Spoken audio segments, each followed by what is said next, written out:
Good morning all, welcome to Kerala stock market. അപ്പോൾ ഇന്നത്തെ pre market സെഷനിലേക്ക് എല്ലാവർക്കും സ്വാഗതം. സോ ടോട്ടലി ഇന്നത്തെ ഒരു ഗ്ലോബൽ മാർക്കറ്റിൻ്റെ അവസ്ഥ, ശേഷം നിഫ്റ്റി ആൻഡ് ബാങ്ക് നിഫ്റ്റിയുടെ ഒരു ടോട്ടൽ സ്റ്റേജ് എന്നെല്ലാം നമുക്കൊന്ന് അനലൈസ് ചെയ്ത് വരാം. ഓക്കെ, അപ്പോൾ ഗ്ലോബൽ മാർക്കറ്റ് ജസ്റ്റ് ഒന്ന് ചെക്ക് ചെയ്യുമ്പോഴത്തേക്കും ഞാൻ പോസിറ്റീവ് അല്ല. ബേസിക്കലി ഡോ ജോൺസ് വെച്ച് S&P ആൻഡ് നാസ്ഡാക്ക് എല്ലാം പോസിറ്റീവാണ്. യൂറോപ്യൻ മാർക്കറ്റ്സ് പോസിറ്റീവാണ്, ഗിഫ്റ്റ് നിഫ്റ്റി പോസിറ്റീവാണ്, ജാപ്പനീസ് മാർക്കറ്റ് പോസിറ്റീവാണ്. ആൻഡ് ടോട്ടൽ ഓവറോൾ നോക്കുമ്പോഴത്തേക്കും എല്ലാ മാർക്കറ്റും പോസിറ്റീവാണെന്നാണ് കാണിക്കുന്നത്. പക്ഷേ ഞാൻ പോസിറ്റീവ് അല്ല. ഓക്കെ, അപ്പോൾ മാർക്കറ്റ് ഇന്നത്തെ ദിവസം ഒരു ഗ്യാപ്പ് അപ്പ് ആണ് പ്രതീക്ഷിക്കുന്നത്. നമുക്കിവിടെ ഗിഫ്റ്റ് നിഫ്റ്റി നോക്കുവാണെങ്കിൽ തന്നെ ഒരു ഗ്യാപ്പ് അപ്പ് കാണിക്കുന്നുണ്ട്. സോ ഞാൻ എന്തുകൊണ്ട് പോസിറ്റീവ് അല്ല എന്ന് ചോദിച്ചാൽ, കുറച്ച് അൺപ്രഡിക്റ്റബിൾ ആയിട്ടുള്ള കാര്യങ്ങൾ ലോകത്ത് പലയിടത്ത് ഇവൻറ്റ്സ് ആയിട്ട് നടക്കുന്നുണ്ട്. ഈവൻ ഇൻ ബംഗ്ലാദേശ് നമ്മുടെ ഇന്ത്യൻ ഹൈക്കമ്മീഷന് നേരെയൊക്കെ ഭയങ്കരമായ പ്രശ്നങ്ങളും കാര്യങ്ങളെല്ലാം നടക്കുന്നുണ്ട്. സോ അൺപ്രഡിക്റ്റബിൾ ഇവൻറ്റ്സ് പലയിടത്തുമായി നടക്കുന്നുള്ളതായിട്ടൊരു സൂചനയുണ്ട്. സോ എന്തായാലും ഞാൻ കുറച്ച് കോഷ്യസ് ആയിരിക്കും. അപ്പോൾ ടോട്ടലി പോസിറ്റീവ് ആവണമെങ്കിൽ എനിക്കിവിടെ ഒരു ക്യാൻഡിൽ ബേസ്, നമുക്കൊരു നിഫ്റ്റിയിൽ ഒരു ബുള്ളിഷ്നെസ് കണ്ടാൽ മാത്രമേ ഞാൻ പോസിറ്റീവായിട്ടുള്ള കാര്യങ്ങളിലേക്ക് പോകത്തുള്ളൂ. സോ മാർക്കറ്റ് എന്തായാലും ഞാൻ ഇന്നലെ സൂചിപ്പിച്ച പോലെ തന്നെ നമ്മുടെ ഒരു ഡിമാൻഡ് ഏരിയ ഞാൻ ഇവിടെ സൂചിപ്പിച്ചിരുന്നു. ആ ഡിമാൻഡിൽ തട്ടി മാർക്കറ്റ് നിൽക്കുകയാണ്. സോ എന്താണ് ഞാൻ പ്രതീക്ഷിക്കുന്ന മൂവ്മെന്റ് എന്ന് ചോദിച്ചാൽ, ടോട്ടലി ക്യാൻഡിൽ വേസ് എനിക്കൊരു നല്ല മൂവ്മെൻറ്റ് കിട്ടും. ഞാൻ പ്രിഡിക്ഷൻ അങ്ങനെയൊന്നുമല്ല പറയുന്നത്. ക്യാൻഡിൽ വേസ് ഒരു ഫുള്ളി ടോട്ടൽ ബ്രേക്ക് ഔട്ട് കിട്ടിയാൽ നമുക്ക് നല്ലൊരു പോസിറ്റീവ് സെഷനിലേക്ക് നമുക്ക് പോകാൻ കഴിയും. അല്ലാത്ത പക്ഷേ ഞാൻ കുറച്ച് ന്യൂട്രൽ മൈൻഡ് സെറ്റിൽ മാത്രമേ നിൽക്കത്തുള്ളൂ. മേ ബി ഒരു gap up and upside momentum കണ്ടാലും ഞാൻ ചാടിക്കൊരു ട്രേഡുകളൊന്നും എടുക്കത്തില്ല. ഒന്ന് വെയിറ്റ് ചെയ്യുക തന്നെ ചെയ്യും. ഓക്കെ, അപ്പോൾ നിഫ്റ്റി ബാങ്ക് ഒന്നും കൂടെ നോക്കിക്കളാം. നിഫ്റ്റി ബാങ്ക് നോക്കുകയാണെങ്കിൽ തന്നെ നമ്മുടെ വ്യൂ സെയിം ആയിട്ട് നിൽക്കുകയാണ് അല്ലേ. കുറച്ച് ദിവസമായിട്ട് ഈ ലെവലിൽ നിന്ന് ഞാൻ മാറിയിട്ടില്ല. ഒന്നെങ്കിൽ മാർക്കറ്റ് 58,000 താഴെ, 58,630 620 റേഞ്ചിന് താഴെ പോയിട്ട് ഇവിടെ ഡിമാൻഡ് എടുക്കണം, അല്ലെങ്കിൽ ഈ ഒരു ഏരിയ ബ്രേക്ക് ചെയ്ത് അപ്സൈഡ് പോകണം. എന്നാലും എനിക്ക് ബാങ്ക് നിഫ്റ്റിയിൽ ഒരു പ്രോപ്പർ വ്യൂ ഉള്ളൂ. അല്ലാത്ത പക്ഷം ഇതിൻ്റെ കൺസോളിഡേഷൻ എന്ന് മാത്രമേ ഞാൻ കൺസിഡർ ചെയ്യുന്നുള്ളൂ. 59,550 ഒരു സപ്ലൈ റേഞ്ച് ആയിട്ട് ആക്ട് ചെയ്യാം.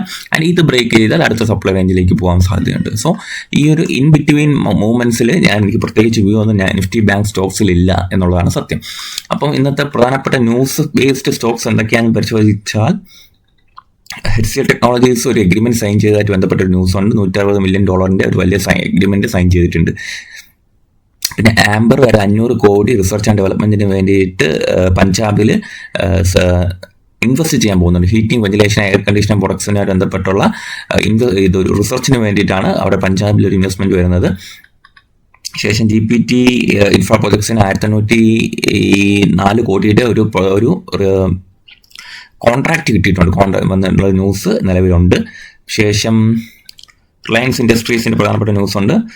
Has acquired majority stake in Udiyam agro food. Okay, IndiGo എന്ന് പറയുന്നത് competition commission of India has taken cognizance of the complaints filed against Indigo in the context of recent flight disruptions across various routes. അതറിയായിരിക്കും, ഇൻഡിഗോയുടെ flight ഡിസ്ട്രപ്ഷനുമായിട്ട് ബന്ധപ്പെട്ട് നടപടികൾ continue ചെയ്യുകയാണ് ഇൻഡിഗോയിൽ. So അതിൻ്റെതായ ഒരു ഫോള് വന്ന ശേഷം ഇൻഡിഗോയിൽ ഒന്ന് സ്റ്റേബിളായി വരികയാണ്. Okay, IndiGo chart. സോ എൻ്റെ വാച്ച് ലിസ്റ്റിലുള്ള സ്റ്റോക്കുകൾ ഒന്ന് രണ്ടെണ്ണം ഞാനൊന്ന് വെളിപ്പെടുത്താം. ഇപ്പം ഫസ്റ്റ് സ്റ്റോക്ക് എന്ന് പറഞ്ഞാൽ ഏതർ എനർജിയാണ്. ഞാൻ ഹോൾഡ് ചെയ്യുന്ന സ്റ്റോക്കാണ് നിലവിൽ. സോ ഏതറിൽ ഇപ്പോൾ ഒരു ക്ലാസിക് ട്രയാങ്കിൾ പാറ്റേൺ പോലെ, സിമെട്രിക്കൽ ട്രയാങ്കിൾ പാറ്റേൺ പോലെ വർക്ക് ചെയ്യുന്നുണ്ട്. സോ നിങ്ങളതൊന്ന് വാച്ച് ലിസ്റ്റിലിടുക. ഈ പാറ്റേൺ ബ്രേക്കൗട്ട് നമുക്ക് പ്രതീക്ഷിക്കാം. ഇതെല്ലാം പാറ്റേൺ ബ്രേക്കൗട്ട് ഉണ്ടാവണമെങ്കിൽ ഒറ്റ കാര്യമേ ഉള്ളൂ, മാർക്കറ്റ് ഒന്ന് സ്റ്റേബിൾ ആയിട്ടിരുന്നാൽ ഇതിലൊരു പാറ്റേൺ ബ്രേക്കൗട്ടൊക്കെ നമുക്ക് പ്രതീക്ഷിക്കാം. ഏതർ എനർജി എന്ന് പറയുന്ന സ്റ്റോക്കിലാണ് ഞാൻ കുറച്ച് ആദ്യം എൻ്റെ വാച്ച് ലിസ്റ്റിലുള്ളത്. സോ ഇത് ബ്രേക്ക് ചെയ്യുകയോ ഇല്ല എന്നുള്ള കാര്യമൊക്കെ മാർക്കറ്റിൻ്റെ ഒരു ഹെൽത്ത് പോലെ ഇരിക്കും. ഓക്കെ, അടുത്ത എൻ്റെ സ്റ്റോക്ക് എന്ന് പറയുന്നത് സീമക് ലിമിറ്റഡ് എന്ന് പറഞ്ഞ കമ്പനിയാണ് ഞാൻ വാച്ച് ലിസ്റ്റിൽ ഇട്ടേക്കുന്നത്. ഞാൻ ഇതിൻ്റെ ഒരു എടുക്കാനുള്ള കാര്യം എന്ന് പറയുന്നത്, ഇതൊരു ഡിമാൻഡ് എടുത്ത് നിൽക്കുന്ന സ്റ്റോക്കാണ്. നിങ്ങളിവിടെ നോക്കുകയാണെങ്കിൽ സീമക്ക് ഹൈ വരെ പോയി, എത്ര 1696 വരെ പോയിട്ട് നല്ല ഇടിവ് വന്നൊരു സ്റ്റോക്കാണ്. എത്ര % ഇടിഞ്ഞു നിങ്ങളൊന്ന് ചിന്തിച്ച് നോക്കിയേ. മോസ്റ്റ്ലി 50% ഈ സ്റ്റോക്ക് ഇടിഞ്ഞു താന്നു. ആൻഡ് ഈ സ്റ്റോക്ക് ഒരു സപ്പോർട്ട് എടുത്തത് ഇതിന് മുന്നത്തെ ഒരു ബേസിലാണ്. നിങ്ങളിവിടെ നോക്കുകയാണെങ്കിൽ ഈ ഒരു ബേസ് ഏരിയയിലാണ് മാർക്കറ്റ് ഇവിടെ സപ്പോർട്ട് എടുത്തത് അല്ലേ. ആൻഡ് സപ്പോർട്ട് എടുത്ത ശേഷം ഒരു ബേസ് അല്ലെങ്കിൽ ഒരു അക്യുമുലേഷൻ ഫേസ് കഴിഞ്ഞ് ഈ സ്റ്റോക്ക് ഈ അക്യുമുലേഷൻ ബ്രേക്ക് ചെയ്യാനുള്ള ഒരു അറ്റംപ്റ്റ് നടത്തിക്കൊണ്ട് നിൽക്കുമ്പോഴാണ് ഞാൻ ഈ സ്റ്റോക്ക് വാച്ച് ലിസ്റ്റിൽ ഇട്ടത്. ഇപ്പോൾ സീമൊക്കെ നോക്കുകയാണെങ്കിൽ തന്നെ ഏറ്റവും ബെസ്റ്റ് എൻട്രി എന്ന് പറയുന്നത് വരുന്നത് ഈ റേഞ്ചിലായിരുന്നു, 700 റേഞ്ചിലായിരുന്നു ഏറ്റവും ബെസ്റ്റ് എൻട്രി. ശേഷം മാർക്കറ്റ് എന്ത് സംഭവിച്ചു? മാർക്കറ്റ് വീണ്ടും ബേസിലേക്ക് ഒതുങ്ങുമായിരുന്നു. എൻ്റെ ഓരോ തവണ ഈ ഒരു ഏരിയയിൽ ബേസിലെടുത്ത് നിൽക്കുകയാണ്. സോ ഈ ബേസ് ബ്രേക്ക് ഔട്ട് ഞാൻ പ്രതീക്ഷിക്കുന്നുണ്ട്. പക്ഷേ മാർക്കറ്റ് ഹെൽത്ത് മോശമായതുകൊണ്ട് തന്നെ ഞാൻ ഒരു സെറ്റപ്പിലും കംപ്ലീറ്റ്ലി ഒരു തൃപ്തിയായിട്ടല്ല നിൽക്കുന്നത്. അപ്പം ബേസ് ബ്രേക്ക് ഔട്ട് പ്രതീക്ഷിക്കുന്നുണ്ടെങ്കിൽ പോലും ഞാൻ വെയിറ്റ് ചെയ്യുന്നത് മാർക്കറ്റിൽ ഒരു സ്ട്രെങ്ത് ഉണ്ടാവും എന്നുള്ള പ്രതീക്ഷയിൽ മാത്രമാണ്. നിങ്ങളിവിടെ നോക്കി, ഇവിടെ ഒരുപാട് ഫെയിലിയേഴ്സ് നമുക്ക് ഇവിടെ കാണാം. ഈ ബേസിൽ നിന്നും ഈ സ്റ്റോക്ക് ചെറിയ ട്രെൻഡ് ലൈൻ ഫോർമേഷൻ ആയിട്ട് പോയെങ്കിൽ പോലും നിങ്ങളിവിടെ നോക്കി എന്ത് സംഭവിച്ചു? ട്രെൻഡ് ലൈൻ ബ്രേക്ക് ചെയ്ത് താഴെ വന്നു. സോ പാനിക്കിൽ ഒരുപാട് പേര് സെല് ചെയ്തു ആൻഡ് എന്ത് സംഭവിച്ചു? വീണ്ടും മാർക്കറ്റ് റിക്കവർ ചെയ്തു. അപ്പോൾ ഒരു ടോട്ടലി നോക്കുകയാണെങ്കിൽ ഒരു അപ്സൈഡ് പോയ ശേഷം ഒരു സ്റ്റോപ്പ് ലോസ് ഫണ്ടിങ്ങും കൂടെ കഴിഞ്ഞ് നിൽക്കുകയാണ്. സോ മാർക്കറ്റ് സ്ട്രെങ്ത് ഉണ്ടെങ്കിൽ സ്ട്രെങ്ത് ഉണ്ടാവുമോ ഇല്ല എന്നുള്ള കാര്യമാണ് ഫസ്റ്റ് കാര്യം. അങ്ങനെയെങ്കിൽ നമുക്കൊരു 5% 10% മൂവ്മെന്റ് ഒക്കെ ആയിരിക്കും ഞാൻ പ്രതീക്ഷിക്കുന്നത്. 5 to 10% മൂവ്മെന്റ്, ബേസിക് മൂവ്മെന്റ് ആയിരിക്കും ഞാൻ പ്രതീക്ഷിക്കുന്നത്. സോ വാച്ച് ലിസ്റ്റിൽ ഇട്ടിട്ടുണ്ട് സീമക് എന്ന സ്റ്റോക്ക്. ശേഷം എൻ്റെ വാച്ച് ലിസ്റ്റിലുള്ള സ്റ്റോക്ക് എന്ന് പറയുന്നത് ഏതർ സീമക് and SG Fin. SG Fin ഞാൻ ഹോൾഡ് ചെയ്യുന്ന സ്റ്റോക്കാണ്. കുറച്ചധികം ദിവസമായിട്ട് SG Finserv ഞാൻ എടുക്കുകയാണ്. സോ SG Finserv കണ്ടില്ല, IPO സ്റ്റോക്കാണ്, നിങ്ങൾക്കറിയാം. ജസ്റ്റ് ക്ഷമയോടെ കാത്തിരിക്കുക എന്നുള്ളതാണ് ഏറ്റവും പ്രധാനപ്പെട്ട കാര്യം. നിങ്ങൾ നോക്കുകയാണെങ്കിൽ തന്നെ SG Finലും ഒരുപാട് സ്റ്റോപ്പ് ലോസ് ഫണ്ടിങ്, ഒരുപാട് മെത്തേഡ് നടപ്പുണ്ട്.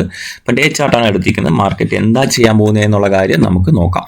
ഈ ഒരു ബേസിൽ നിന്നും IPO ബേസിൽ നിന്നും മാർക്കറ്റ് അപ്സൈഡ് പോകാനായിട്ടുള്ള അറ്റംപ്റ്റ് നടത്തുമില്ല എന്നുള്ളതാണ് ഞാൻ നോക്കുന്നത്. സോ എത്ര % മൂവ്മെന്റ് ആണ് ഞാൻ പ്രതീക്ഷിക്കുന്നതെന്ന് പറഞ്ഞു കഴിഞ്ഞാൽ ഒരു 5 to 10% മൂവ്മെന്റ്, ഒരു 450 റേഞ്ചിലേക്കുള്ള ഒരു മൂവ്മെന്റ് പ്രതീക്ഷിക്കുന്നുണ്ട്. ഞാൻ ഹോൾഡ് ചെയ്യുകയാണ്. സോ ഇത് റെക്കമെൻഡേഷൻ അല്ല, മറിച്ച് എൻ്റെ വാച്ച് ലിസ്റ്റും ഞാൻ ഹോൾഡ് ചെയ്യുന്ന സ്റ്റോക്സ് ആണ് ഞാൻ വെളിപ്പെടുത്തിയത്.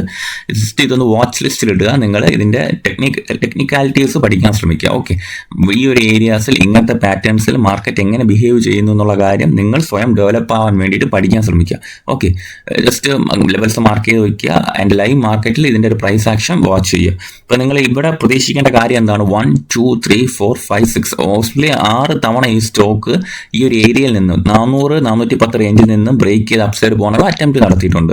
ബട്ട് മാർക്കറ്റിന് ഒരു സ്ട്രെങ്ത്തോടെ പോകാൻ കഴിഞ്ഞിട്ടില്ല. സോ ഇനിയുള്ള ദിവസങ്ങളിൽ ഈ ഒരു ഏരിയ ബ്രേക്ക് ചെയ്യാനുള്ള ഒരു ഹെൽത്ത്, ഒരു സ്ട്രെങ്ത് ഈ സ്റ്റോക്കിന് കൈവരിക്കുമോ ഇല്ല എന്നുള്ള കാര്യം നിങ്ങൾ വാച്ച് ചെയ്ത് മാത്രം തീരുമാനം എടുക്കുക. ഓക്കെ, സോ നമുക്ക് ലൈവ് മാർക്കറ്റിൽ കാണാം. Thank you.